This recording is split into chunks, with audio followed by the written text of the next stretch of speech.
పళ్ళు నాలుక ఈ రెండు కలిసి సహజీవనం చేస్తుంటాయి, నోట్లో ఎప్పుడూ కలిసే ఉంటాయి.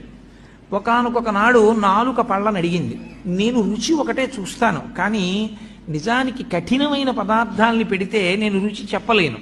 ఓ పాలకాయలని చేస్తారు, అవి నేను చప్పరించలేను, కానీ మీరు పాపం కష్టపడి వాటిని నవిలి గుండ చేసి నా మీద పెడతారు. నేను చక్కగా ఇంత రుచిగా ఉందని దాని రుచి చూసి లోపలికి తోస్తూ ఉంటాను.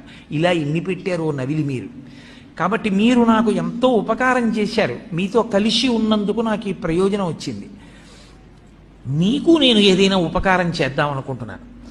కాబట్టి మీకు నేనేం ఉపకారం చేయగలను చెప్పండి. మీరు 32 మంది, నేను ఒక్కదాన్ని. 32 మంది కలిసి నాకు ఒకదానికి ఉపకారం చేస్తున్నారు ఇన్నాళ్ళ నుంచి. నేను ఒక్కదాన్ని మీ 32 మందికి కూడా ఏదైనా ఉపకారం చేస్తాను, ఏం చెయ్యమంటారని అడిగితే పళ్ళు అన్నాయి, మాకు నువ్వు చెయ్యగలిగిన ఉపకారం ఒకటే,